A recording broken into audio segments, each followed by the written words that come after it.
बिस्मिल्लाहिर्रहमानिर्रहीम। अस्सलाम वालेकुम नाज़रीन, आप यूट्यूब चैनल देख रहे हैं। मैं इमरान खान हूँ। मोहम्मद हुसैन नामी एक नौजवान है और उसे गोली मारी गई है रावलपिंडी में। और जीएचक्यू में मुबैना तौर पे ये दाखिल होने की कोशिश कर रहा था। माल रोड पे ये मौजूद था। इसके पास एक हथियार भी था, एक पिस्टल। और जो पहले पुलिस का स्टेटमेंट है वो मैं आपको बताता हूँ, क्योंकि ये एक छोटा मोटा मामला नहीं है। इसको बात को मेरे ख्याल में बहुत फैलाया जाएगा और उसकी तैयारी भी शुरू हो गई है। पुलिस का जो स्टेटमेंट है वो ये है कि मोरखा 11 अगस्त 2026 को दिन के वक्त 11:15 पे यानी 11:15 बजे सुबह माल रोड रावलपिंडी में मोहम्मद हुसैन नामी शख्स ने सिक्योरिटी फोर्सेस पर फायरिंग कर दी। ये रावलपिंडी पुलिस के तर्जुमान का बयान है। फायरिंग के नतीजे में सिक्योरिटी फोर्सेस की पेट्रोलिंग टीम का एक अहलकार जख्मी हो गया। अच्छा, ये पेट्रोलिंग टीम है और माल रोड बता रहे हैं। कुछ लोग ये क्लेम कर रहे हैं कि जीएचक्यू के अंदर दाखिल हो रहा था। वैसे एरिया तो वो एक ही है। तो अब ये एग्जैक्टली किस जगह पे हुआ, इसकी तो सीसीटीवी फुटेज आएगी तो पता चलेगा कि ये वाकया किस तरीके से हुआ। सिक्योरिटी फोर्सेस ने बरवक्त कार्रवाई करते हुए हमला आवर मोहम्मद हुसैन को जवाबी फायरिंग करके जहन्नुम वासिल कर दिया। दहशतगर्द मोहम्मद हुसैन के कब्जे से बरामद किए गए मोबाइल फोन और दीगर सामान से मजीद शवाहिद सामने आए हैं। दहशतगर्द मोहम्मद हुसैन का ताल्लुक एक मखसूस सियासी जमात से था, ये जनाब रावलपिंडी पुलिस ने कहा। अच्छा, इसके फौरी बाद होता क्या है कि बड़े पैमाने पे कुछ वीडियोस सर्कुलेट करती हैं, कुछ तस्वीर सर्कुलेट करती हैं और उसमें दिखाया जाता है कि जो हमला आवर है इसके पास एक पिस्तौल मिला है और उसके अलावा इसके पास से एक झंडा पाकिस्तान तहरीक इंसाफ का वो बरामद हुआ है और एक मास्क के अंदर इसकी तस्वीर भी दिखाई गई। यानी इसकी कुछ वीडियोस हैं, कुछ तस्वीर हैं, सोशल मीडिया पे आपको पता है आजकल सारे लोग डालते हैं। तो उसमें ये दिखाया जा रहा है कि ये बहुत बड़ा दहशतगर्द है, इसने माजी में गुलेल भी चलाई हुई है। ये गुलेल के साथ जो है वो पत्थर फेंक रहा था माजी में।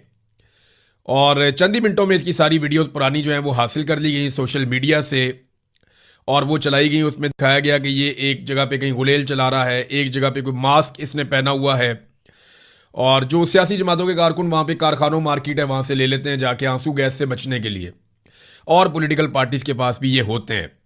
तो पुलिस का स्टेटमेंट मैंने आपको बताया कि पुलिस ये कह रही है कि इस तरीके से ये वकूआ हुआ। कुछ लोग ये कह रहे हैं कि जीएचक्यू के अंदर दाखिल हो रहा था। ये मोहम्मद हुसैन है कौन, इसके बारे में किसी ने अभी तक पता नहीं किया। हमारे कुछ सहाफ़ी दोस्त हैं, उनसे मैंने रब्ता किया और मैंने कहा जी फौरी तौर पे जो इसका बैकग्राउंड है वो चेक करें, इसका घर कहाँ पे है, ये रहता कहाँ पे है, क्योंकि इसको जोड़ा गया सुहेल अफरीदी के इलाके से और ये कहा गया कि ये सुहेल अफरीदी का ताल्लुक वाला आदमी है। बल्कि ये भी दावा किया गया कि ये सुहेल अफरीदी के साथ राब्ते में था और ये उन अकाउंटों से ट्वीट्स हुए जो अकाउंट पाकिस्तान की मिलिट्री एस्टेब्लिशमेंट की ईमा के ऊपर रोजाना की बुनियाद पर ट्वीट करते रहते हैं। अब जब इसके इलाके का हमने पता करवाया तो इसका ताल्लुक खैबर पख्तूनख्वा से, खैबर के इलाके से और वजीर आला के इलाके से ही है। मलक दीन खेल एक एरिया है जो ऑपरेशन से मुतासरा इलाकों में से एक है। यानी ये आदमी और इसकी फैमिली जो मिलिट्री ऑपरेशन है उससे मुतासरा लोगों में से एक है। मलक दीन खेल के इलाके में अगर आप जाए ना तो वहां पे आपको हर 10 में से 9 या 10 बंदे आपको पाकिस्तान तहरीक इंसाफ के ही मिलते हैं। वहां पे आपको 2 ही झंडे नजर आते हैं, एक पाकिस्तान का और एक तहरीक इंसाफ का। और ये वो इलाका है जहां पे पाकिस्तान तहरीक इंसाफ का झंडा दुकान पे बिकता है। नॉर्मली जो पॉलिटिकल पार्टीज है वो अपने झंडे मुफ्त देती हैं, लेकिन यहां पे पाकिस्तान तहरीक इंसाफ का झंडा जो है वो दुकान पे बिकता है और लोग खरीद के अपने साथ रखते हैं। तो वाबस्तगी ऐसी जबरदस्त है पीटीआई के साथ। तो ये भी पाकिस्तान तहरीक इंसाफ का दीवाना था। ये नौजवान बहुत ज्यादा पाकिस्तान तहरीक इंसाफ को पसंद करता है, हर तहरीक के अंदर जाता रहा। जैसे बाकी नौजवान अपनी वीडियोस लगाते हैं, ये भी अपनी वीडियोस लगाता रहा सोशल मीडिया पे। ये कोई ओहदे शोदे पे नहीं रहा। इसकी उम्र जो इसकी अब, क्योंकि वहां पे जो खैबर राइफल्स के हेड ने राब्ता किया, यानी जब ये बंदा वहां पे मारा गया इस्लामाबाद रावलपिंडी में, तो खैबर राइफल्स का जो हेड है उसने राब्ता किया इसके खानदान से और पूरी कौम के लोग इकट्ठे होकर जाकर उनसे मिले।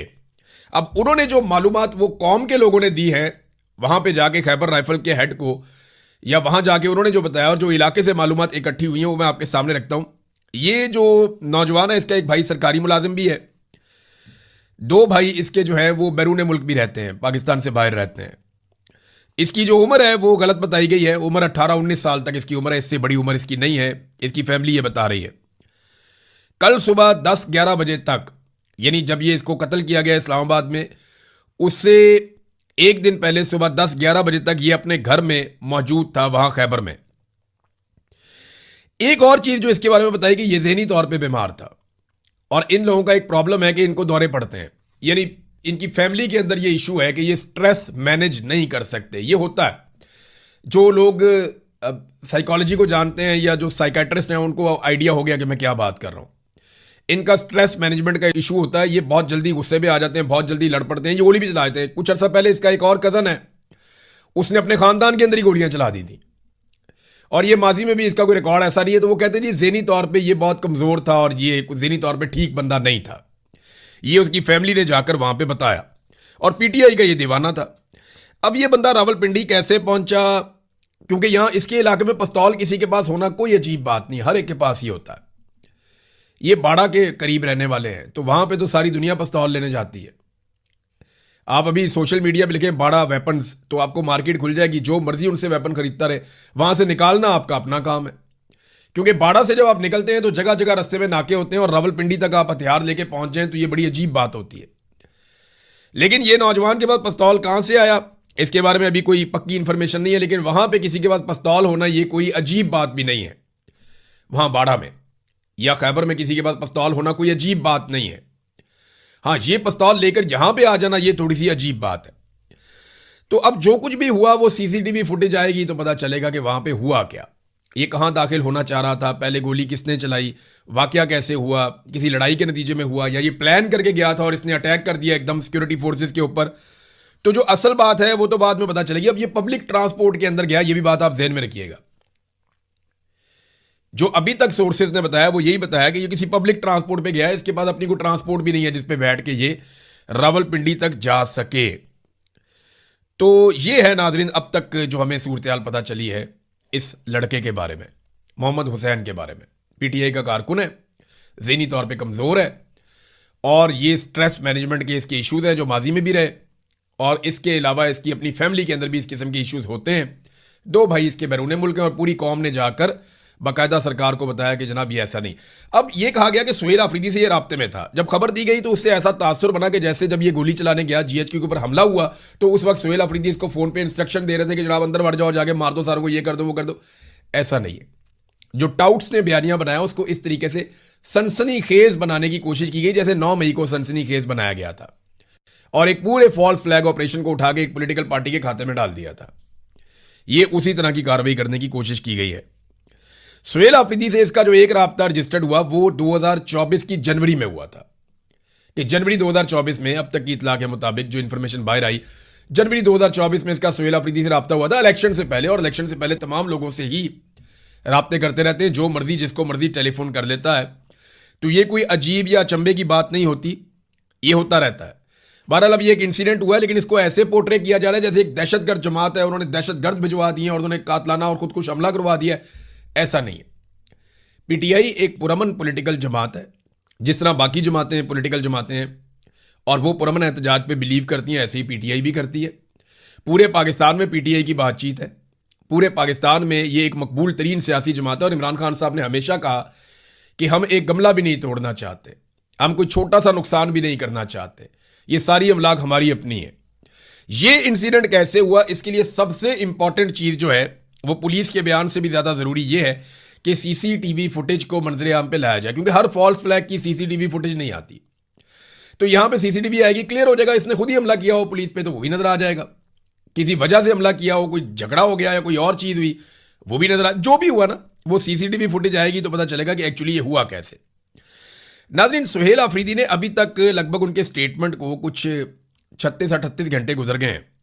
उन्होंने अभी तक ना तो सेक्टर कमांडर का नाम लिया कि वो कौन सा सेक्टर कमांडर था जिसने उन्हें धमकी लगाई, उसकी जरूरत कैसे हुई कि एक मुंतखब वजीर आला को एक सरकारी मुलाजिम जो है, जो तनख्वाहदार मुलाजिम है, वो धमकी लगा रहा है कि तुमने अगर लॉन्ग मार्च का ऐलान किया तो हम तुम्हें नाअहल कर देंगे। उस सेक्टर कमांडर का नाम लेने की जरूरत अभी तक सुहेल आफरीदी साहब ने नहीं की, उनको लेना चाहिए, और ना ही उन्होंने कार्रवाई शुरू की है। तो फिर अगर वो ये इतना सा काम नहीं कर सकते, यानी तहरीक चलानी है आसिम मुनीर के खिलाफ, नाम सेक्टर कमांडर का नहीं ले सकते, ये बहुत जरूरी है। अगर तो इन्होंने इस सिस्टम को टैकल करना है तो इमरान खान साहब एक बात कहते थे कि जो तुम्हें धमकी दे वापस धमकी दो उसको, जो तुम्हें डराए उसको एक्सपोज करो। इमरान खान साहब ये बार बार कहते थे। तो सुहेल आफरीदी साहब को कम से कम यहां पे स्टैंड लेना चाहिए और उनको एक इजलास बुलाना चाहिए सूबाई असेंबली का, वहां पे करारदाद भी आनी चाहिए सेक्टर कमांडर को एक्सपोज करना चाहिए ताकि आइंदा वो ऐसा ना कर सकें। अब अगर वो उन्होंने इसलिए नाम ले लिया है कि मैं पहले ही नाम ले लेता हूं, थोड़ा सा बता देता हूं, नाम नहीं लेता लेकिन थोड़ी सी बात निकाल देता हूं ताकि कल को मुझे हटाने से पहले वो 10 दफा सोचे कि मैंने तो ये बात खोल दी थी। तो ये अगर इस तरह उन्होंने इस्तेमाल किया तो एक अलग बात है। देखिए, सुहेल अफरीदी को सियासी शहीद बनने की बजाय जो है तहरीक के लिए स्ट्रीट मूवमेंट चलानी चाहिए, जिसका इमरान खान साहब ने लगभग 1 साल पहले कहा था कि ये चलाई जाए। अब जब सुहेल अफरीदी ने ये नाम लिया था ना, मुझे वहां पे सहाफियों ने 1-2 चीजें बताई। उन्होंने कहा अब सुहेल अफरीदी ने ये नाम लिया ना कि सेक्टर कमांडर ने मुझे धमकी लगाई है, तो बाद में पीटीआई के लोग पीछे आए सहाफियों के और उन्होंने बाद में कहा, सफाइयां देते रहे कि जनाब ये तो मुंह से निकल गई बात, स्लिप ऑफ टंग हो गई, हम ये बात करना नहीं चाहते थे, हमारे मुंह से ये बात निकल गई। भाई निकल गई है तो अब उसके ऊपर पैरा दें और आप बताएं कि किसने किया, क्यों किया, कैसे किया, किस वक्त किया और उस पर कानूनी कार्रवाई कौन सी होनी चाहिए। एक और चीज मैं सुहेल अफरीदी साहब से गुजारिश करना चाहता हूं और वो इस बात पे तवज्जो दें। मुझे 1 नहीं, 2 नहीं, 3 नहीं, ज्यादा लोगों ने और बार बार ये बातें बताई हैं, अलग अलग सोर्सेज ने ये बातें बताई हैं कि अब्दुल हादी उर्फ पतंग और एक हैं जनाब नवीद साहब जो इनके भाई हैं सुहेल अफरीदी के, और एक इदरीस साहब है जो गालिबन इनके चचा हैं। मेरी सिर्फ इतनी गुजारिश है कि अभी तहरीक का टाइम है, आप इन पे नजर रखें और ना सिर्फ इनके ऊपर नजर रखें बल्कि आप इन्हें कंट्रोल करें। ये लोग लगातार जो कर रहे हैं वो कोई भी पॉलिटिकल आदमी कभी भी बर्दाश्त नहीं कर सकेगा, उसका बोझ नहीं उठा सकेगा। ये लोग सुहेल अफरीदी के रिश्तेदार हैं, अब्दुल हादी उर्फ पतंग हैं, इदरीस नामी है उनके चचा गालबन, फिर एक उनके भाई भी हैं। तो इन चीजों का ख्याल रखना पड़ेगा उन्हें, उनका करियर अभी शुरू हुआ है। उस्मान बुज़दार के रिश्तेदार पागल हो गए थे, अंधाधुंध वो पैसा बनाने के चक्कर में वो अजीब तरीके से लग गए थे, लेकिन उस वक्त इमरान खान साहब बाहर थे, हमने इसको रिपोर्ट किया, उन्होंने एक्शन भी लिया था। लेकिन सुहेल अफरीदी साहब को ये चीजें खुद ही करनी पड़ेंगी, इस पे वो तवज्जो दें, वरना उनके लिए ना मुस्तकबिल में बड़े मसाइल हो जाएंगे। इमरान खान साहब की बहनें गई थी मिलने के लिए अपने भाई को, आज फिर मुलाकात नहीं करवाई गई, अभी तक तो मुलाकात नहीं हुई, तो रात हो गई अब तो एक मरतबा फिर मुलाकात नहीं हुई इमरान खान साहब की उनकी बहनों से। सारी कोशिशें करके उन्होंने देख ली, ये कैद तन्हाई खत्म नहीं हो रही, ना ही अदालत कोई सहूलत दे रही है। पाकिस्तान तहरीक इंसाफ ने सुप्रीम कोर्ट के बाहर एहतजाज किया, सारे इकट्ठे हुए, फिर एहतजाज को कॉल ऑफ किया गया जब अदालत ने एक तारीख दे दी कि ठीक है जी हम ये केस लगा देते हैं इमरान खान साहब की मुलाकात के हवाले से, कैद तन्हाई के हवाले से। तो मामला यहां तक पहुंच गए हैं कि सारी कोशिशें करके देख लेते हैं, लेकिन क्योंकि एक शख्स ने फैसला किया हुआ कि मैंने मुलाकात नहीं होने देनी, तो कोई कानून, कोई अदालत, कोई इदारा, कोई पार्लिमान, कोई वजीर आजम, कोई कैबिनेट मेंबर, कोई अवामी एहतजाज दबाव, कोई चीज जो है, कोई लॉ बुक वो उसको वायलेट नहीं कर सकती जो फर्द वाहिद का हुक्म है। इसको डिक्टेटरशिप नहीं कहेंगे तो आप क्या कहेंगे। नाज़रीन, 13 और 14 अगस्त की दरमियानी रात पाकिस्तान तहरीक इंसाफ ने अनाउंस किया कि पाकिस्तानी निकलेंगे और इमरान खान के साथ इजहार यकजहती करेंगे। अब ये क्योंकि जश्न की रात होती है, वैसे ही पाकिस्तानी निकलते हैं, तो पाकिस्तान तहरीक इंसाफ के झंडे जितने ज़्यादा नजर आएंगे उतना ज़्यादा पता चलेगा कि पाकिस्तान तहरीक इंसाफ किस शिद्दत के साथ शहरों में निकली है और किस तरीके से वो एहतजाज भी कर रही है और इमरान खान साहब के हक में एहतजाज भी कर रही है और साथ में अपनी जश्न आज़ादी को भी सेलिब्रेट कर रही है। तो ये 13 और 14 अगस्त की दरमियानी रात को निकलने के लिए पाकिस्तान तहरीक इंसाफ ने अनाउंसमेंट की है। एक और चीज़ नाज़रीन मैं आपके साथ शेयर करता हूँ, ये इधर सलमान अकरम राजा साहब बड़े सीनियर आदमी हैं, बड़े ज़बरदस्त वकील हैं, बड़ी शानदार इनकी वकालत है, बड़ा लंबा इनका करियर है और लड़ाई इनकी हो रही है मिशाल यूसुफजई से। मैं हैरान हो जाता हूं कि ये किस लेवल पे क्या लड़ाइयां चल रही हैं। इनकी एस्टेब्लिशमेंट ने अजीबोगरीब किस्म के पाकिस्तान में खेल खेले हैं, अजीबोगरीब ही सूरत हाल पाकिस्तान में रहती है। ये मिशाल यूसुफजई का या सलमान अकरम राजा साहब का बनता है उनके साथ लड़ना, या ये लड़ाई बनती नहीं है। वो पार्टी के सेक्रेटरी जनरल हैं, वो फैसला करें। माजी में भी उन्हें कहा गया फैसला करो, वो फैसला नहीं कर पाए। मेरे ख्याल में सलमान अकरम राजा साहब को शायद सियासत की इस बात की समझ ही नहीं आई कि जितना ज्यादा आप गुंजाइश निकालते जाते हैं उतना ज्यादा आपके लिए प्रॉब्लम होती जाती है। तो अब सूरत हाल ये है कि दोनों आगे आमने सामने खड़े हुए और पाकिस्तान का मीडिया इनको दिखा रहा है। आप दोनों की औकात का, दोनों की हैसियत का फर्क चेक करें, दोनों की उम्र का और तजर्बे का फर्क चेक करें। एक तरफ कहां पे पाकिस्तान का शानदार वकील, जिसका पाकिस्तान में आप टॉप 10 वकला के अंदर आप नाम ले सकते हैं, जिसका नाम जो है वो वकला में भी शानदार है और उसकी अपनी एक करेक्टर भी है, और दूसरी तरफ एक ऐसी खातून जिन्हें हम कल तक जानते भी नहीं थे और उनकी कोई स्ट्रगल भी नहीं है और उनके पीछे कुछ डेप्थ भी नहीं है। लेकिन आप गौर कर लें, कि चल क्या रहा है। तो ये सलमान अकरम राजा साहब को ये चीज़ें बहुत जल्दी सीख लेनी चाहिए थी। लाहौर टाउनशिप में नाजरीन एक वाकया हुआ, 2 खवातीन को पकड़ के लाया गया चोरी के इल्ज़ाम में। दोनों खवातीन की वीडियो भी है, वो ठीक थी। फिर पता नहीं उनके साथ क्या हुआ, थाने में दोनों मर गई। और फिर पुलिस ने क्या किया कि भारी नफरी के साथ उनको उनके आबाई इलाके में पहुंचा के दफना दिया ज़बरदस्ती। और पुलिस ने कहा कि बिल्कुल किसी की आवाज़ बाहर ना निकले। पुलिस ने जिस तरीके से इस केस को हैंडल किया, वो तरीका ही बहुत अजीबोगरीब था। इससे पहले 2 गैर मुल्की खवातीन के साथ इसाक डार के ख़ानदान ने रेप करवाया लाहौर के अंदर। इसाक डार की फैमिली ने 2 गैर मुल्की खवातीन के साथ यहाँ पे लाहौर के अंदर रेप करवाया था उनके नवासे ने। और वो बड़ा खौफनाक एक केस था और बड़ी ज्यादती हुई उस केस के अंदर। तो एक तो ये केस आपको याद होगा। अभी ये 2 खवातीन है, ये थाने में जाती हैं, पता नहीं इनके साथ थाने में ऐसा क्या हुआ कि वो दोनों मर गई। और दोनों के बारे में कहा गया दोनों हार्ट अटैक से मर गई। और दोनों नौजवान खवातीन थी, दोनों चोरी का इल्जाम था। दोनों एक साथ हार्ट अटैक से कैसे मर गई? वहां क्या हुआ ऐसा थाने में? किसने कुछ किया या कौन था वहां पे? क्या कोई बासर आदमी था? क्या देख लिया था उन खवातीन ने, या क्या उनके साथ किया गया था कि फिर वो जिंदा नहीं रह पाई दोनों? अब पोस्टमार्टम करवाने के लिए ऑर्डर दिया गया। अब देखते हैं, उनको जबरदस्ती दफनाया गया है, दोबारा उनको निकाला जाएगा, पोस्टमार्टम किया जाएगा, चेक किया जाएगा इन खवातीन के साथ हुआ क्या। देखिए, खवातीन को टिकटॉकर ने कहा था कि ये मेरी रेड लाइन है, लेकिन आप गौर करें कि रेड लाइन नहीं है। सूबाई वजीर इतलात जो है वो लगातार 9 महीनों से अदालत उसे बुला रही, 9 या 11 महीने हो गए अदालत उसको बुला रही है कि और आकर स्टेटमेंट दो फलक जावेद के खिलाफ, जो भी आपका केस है आकर पेश हो जाओ यहां पे। वो लगातार 8-9 महीनों से, या 11 महीने थे या 9 महीने थे, वो लगातार ये कह रही है कि जी मैं नहीं आ सकती, मेरी जान को खतरा है। आप अंदाजा करें कि एक सूबाई वजीर है, सूबाई दारुल हुकूमत में एक अदालत में पेश होना है और वहां उसकी जान को खतरा है। यही सूबाई वजीर सड़कों पे जो है वो गालम गलोच करती फिरती थी, कभी पुलिस को धक्के, कभी इधर लड़ाइयां, कभी उधर लड़ाइयां, तब तो जान को खतरा नहीं था। आज इक्तदार में है, आज खवातीन इनकी रेड लाइन है और जान को खतरा, एक अदालत में पेश नहीं हो सकती। आप अंदाजा करें आम खवातीन की क्या हालत होगी इस सूबे के अंदर, जब एक जो है प्रोविंशियल मिनिस्टर, जिसके पास बहुत सिक्योरिटी होती है, जिसके बाद इक्तदार है, वो अपने आप जाली सही लेकिन है तो नहीं, इक्तदार तो है ना, जाली इक्तदार के बावजूद वो अदालत में पेश नहीं हो सकती कि मेरी जान को वहां पे खतरा है। अंदाजा करें आप, ये है रूल ऑफ लॉ, ये है सूरत हाल पंजाब के अंदर।